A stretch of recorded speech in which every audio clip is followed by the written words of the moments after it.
श्री गणेशाय नमः। नमः शिवाय नमः शिवाय नमः शिवाय नमः शिवाय। श्रावण मास महात्म्य अध्याय 4। धारणा, पारणा, मासोपवास व्रत और रुद्र वर्ती व्रत वर्णन में सुगंधा का आख्यान। ईश्वर बोले, हे सनत कुमार, अब मैं धारण पारण व्रत का वर्णन करूँगा। प्रतिपदा के दिन से आरंभ करके सर्वप्रथम पुण्याह वाचन कराना चाहिए। इसके बाद मेरी प्रसन्नता के लिए धारण पारण व्रत का संकल्प करना चाहिए। एक दिन धारण व्रत करे और दूसरे दिन पारण व्रत करे। धारण में उपवास तथा पारण में भोजन होता है। श्रावण मास के समाप्त होने पर सबसे पहले पुण्याह वाचन कराना चाहिए। इसके बाद हे मानद, आचार्य तथा अन्य ब्राह्मणों का वरण करना चाहिए।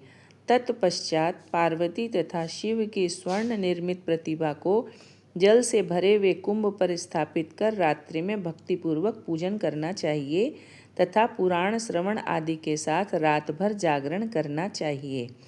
प्रातःकाल अग्नि स्थापन करके विधि पूर्वक होम करना चाहिए। त्र्यंबक इस मंत्र से तिल मिश्रित भात की आहुति डालनी चाहिए। उसी प्रकार शिव गायत्री मंत्र से घृत मिश्रित भात की आहुति डाले और पुनः षडाक्षर मंत्र से घीर की आहुति प्रदान करे। तदनंतर पूर्णाहुति देकर होम शेष का समापन करना चाहिए। इसके बाद में ब्राह्मणों को भोजन कराना चाहिए तथा साथ ही आचार्य की पूजा करनी चाहिए। हे महाभाग, इस व्रत से उद्यापन संपन्न करके मनुष्य ब्रह्म हत्या आदि पातकों से मुक्त हो जाता है और इसमें कोई संदेह नहीं है। अतएव इस महाव्रत को अवश्य करना चाहिए। हे मुने, अब श्रावण में मास उपवास की विधि को आदरपूर्वक सुनिए। प्रतिपदा के दिन प्रातःकाल इस व्रत का संकल्प करें। स्त्री हो या पुरुष, मन तथा इंद्रियों को नियंत्रित करके इस व्रत को करें। अमावस्या तिथि को लोक का कल्याण करने वाले वृषध्वज शंकर की अर्चना पूजा षोडश उपचारों से करें।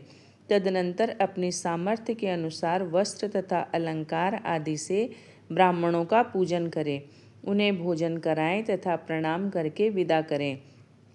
इस प्रकार से किया गया मास उपवास व्रत मेरी प्रसन्नता कराने वाला होता है। हे सनत कुमार, मनुष्यों को सभी सिद्धियां प्रदान करने वाले लक्ष्य संख्या परिमित रुद्रवर्ती व्रत के विधान को सावधान होकर सुनिए।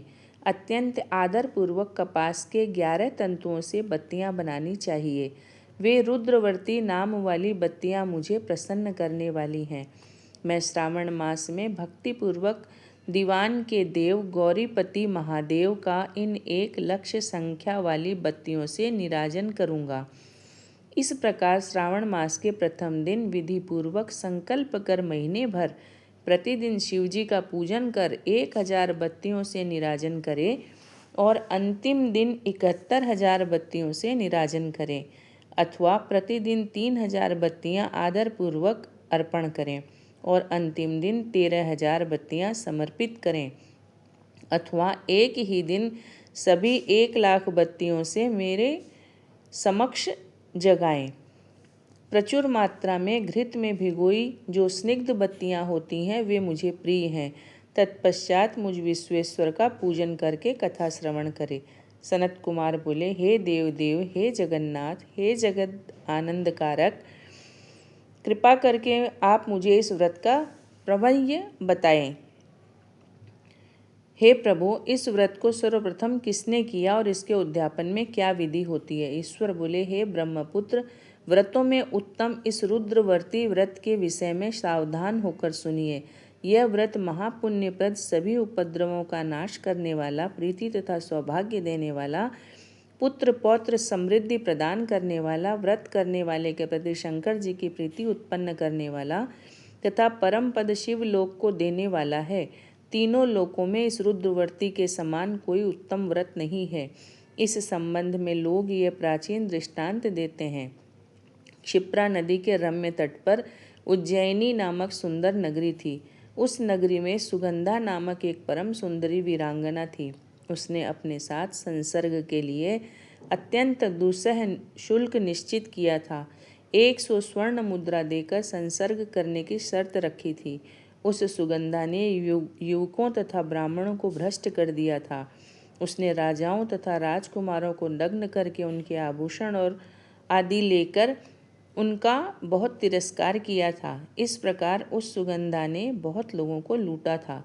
उसके शरीर की सुगंध से कोस भर का स्थान सुगंधित रहता था। वह पृथ्वी तल पर रूप, लावण्य और कांति की मानो निवास स्थली थी। वह 6 रागों और 36 रागिनियों के गायन में तथा उनके अन्य बहुत से भेदों की भी गायन क्रिया में अत्यंत कुशल थी। वह नृत्य में रंभा आदि देवांगनाओं को भी तिरस्कृत कर देती थी और अपने एक एक पग पर अपनी गति से हाथियों तथा हंसों का उपहास करती थी।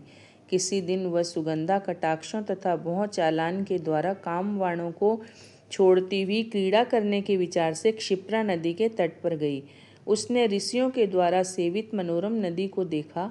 वहाँ कई विप्र ध्यान में लगे हुए थे तथा कई जप में लीन थे, कई शिवार्चन में रत थे तथा कई विष्णु के पूजन में तल्लीन थे। हे महामुने, उसने उन ऋषियों के बीच विराजमान मुनि वशिष्ठ को देखा। उनके दर्शन के प्रभाव से उसकी बुद्धि धर्म में प्रवृत्त हो गई। जीवन तथा विशेष रूप से विषयों से उसकी विरक्ति हो गई।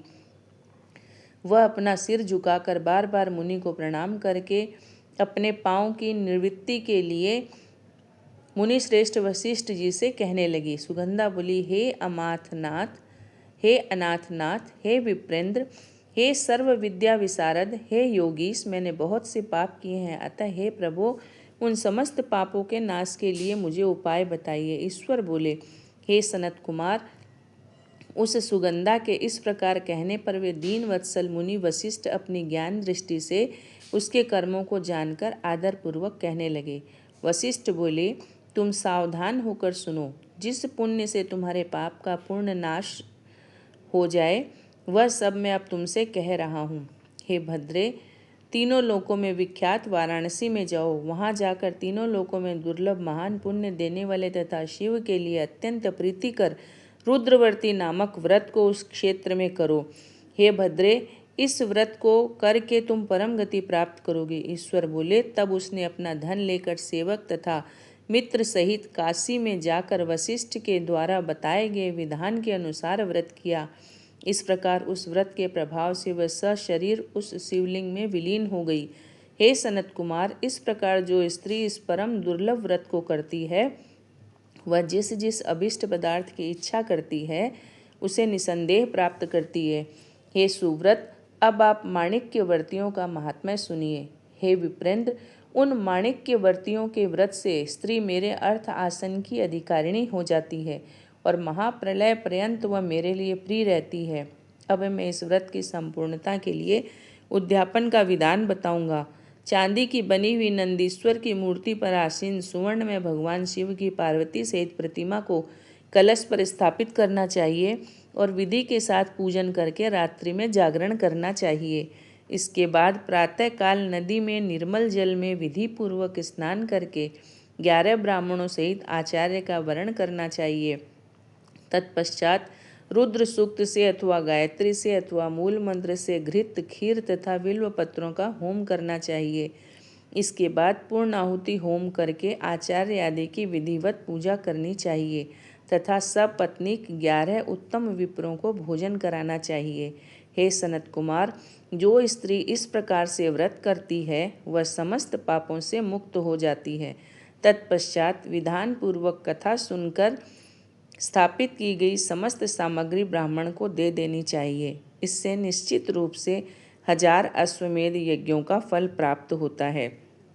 इस प्रकार श्री स्कंद पुराण के अंतर्गत ईश्वर सनत कुमार संवाद में श्रावण मास महात्म्य में धारणा पारणा मासोपवास रुद्रवर्ती कथन नामक चौथा अध्याय संपूर्ण हुआ। नमः शिवाय, नमः शिवाय, नमः शिवाय।